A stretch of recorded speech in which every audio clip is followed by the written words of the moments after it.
I am from Ekiti State. I was born in Port Harcourt and I've lived in Lagos for most of my life, although I don't live in Lagos anymore. Home looks like anywhere, anywhere I'm comfortable. There was a time I came to some realization that anywhere I can call home is where I can use the toilets comfortably without worrying about like any of any of the things we worry about. But home is where I feel comfortable, where I can lie down and do things without thinking about people watching me or anything like that.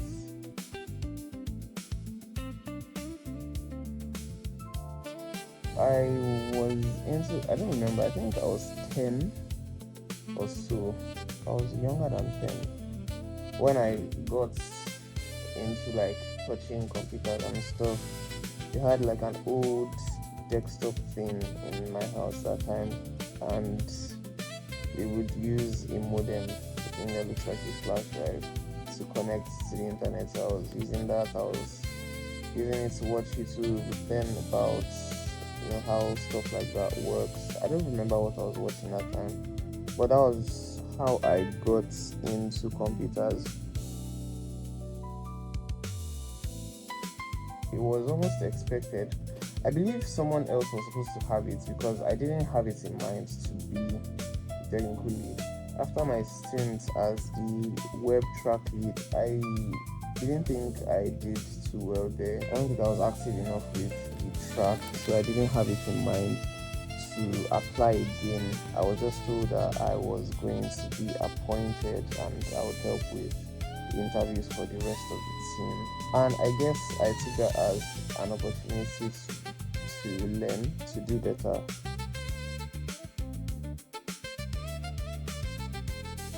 It feels exposing because I've always wondered how internal teams run businesses. I know they have meetings, I know they have, roundtable talks, but I always wondered how they come to decisions and how they present a front to the public. I guess seeing or being on the inside has shown me that it's not as pretty as I might have imagined. There's a lot of confusion, there's a lot of indecision, there's a lot of figuring things out.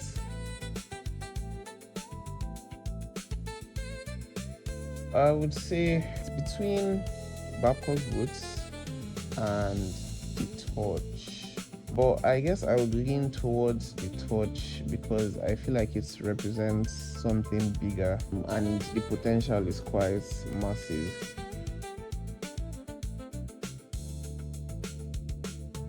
I feel like the projects that stressed me out are the ones where I had the most jurisdiction over. And what I mean by that is the ones where I worked on them entirely myself and I was responsible for not just building but also getting it out to people. I don't know how to rank them. I feel like I would have to actually list them out first, but I don't have all of them in my head.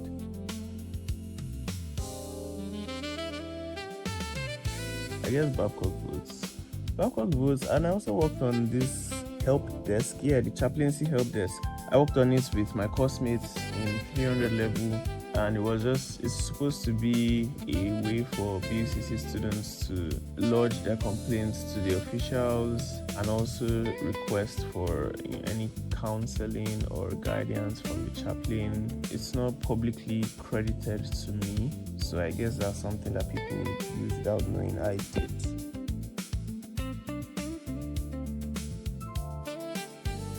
It feels very surreal. It feels very fulfilling because it's like as anything you would put your mind to and see results. Yeah, it feels very fulfilling. It feels very surreal.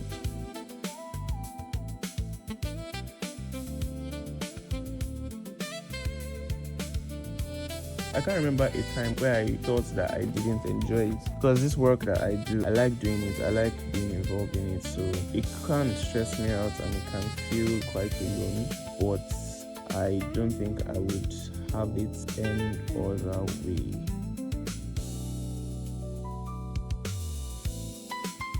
I think I just close up shop and I go around and do literally anything else, typically away from my computer or my phone. So if I'm stuck doing something, maybe I've hit a bug and nothing is working, I just take a walk outside the hall or outside my house.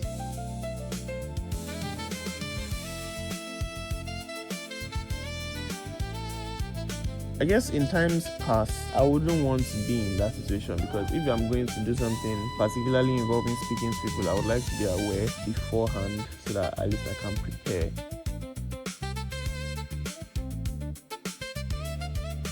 Yes, most definitely. When you have a badge like this in an establishment such as GDG, you kind of have to show poise, you kind of have to show charisma.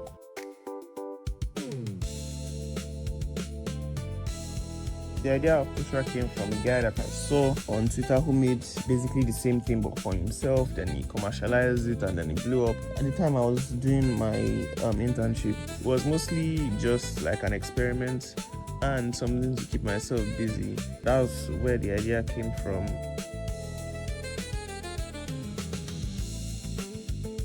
I wasn't necessarily trying to solve a problem, because I didn't even do any research before I started. It was really just for me to learn, for me to keep myself busy.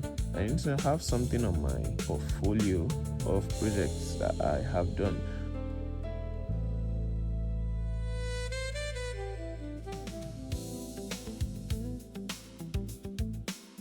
I guess if I am not being too modest, I can class myself as someone who has contributed quite a bit to the school's digital infrastructure. I know some people have told me that they got into, or they learned something because of me, or they were inspired by some of my work and they decided to learn here and there. Some people have mentioned me in rooms, referred me and stuff. I guess I can say that I have done that, so I don't want to blow myself out of proportion. But yeah, I'm proud of my stuff.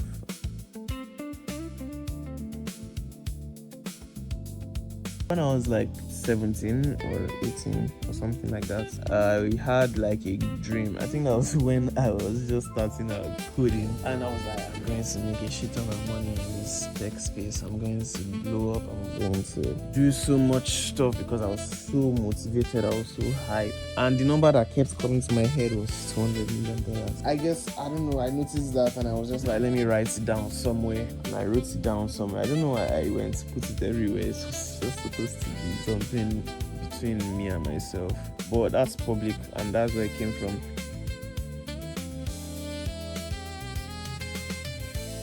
I may be working at a company, but ideally I would like to have something that I am committed to and devoted to, and someone that I am committed to and devoted to. A goal of mine has been to build something that real people use basically every day of their lives, such that it becomes a verb. So I guess in 5 years I hope to have achieved that, or be on the way to achieving that level.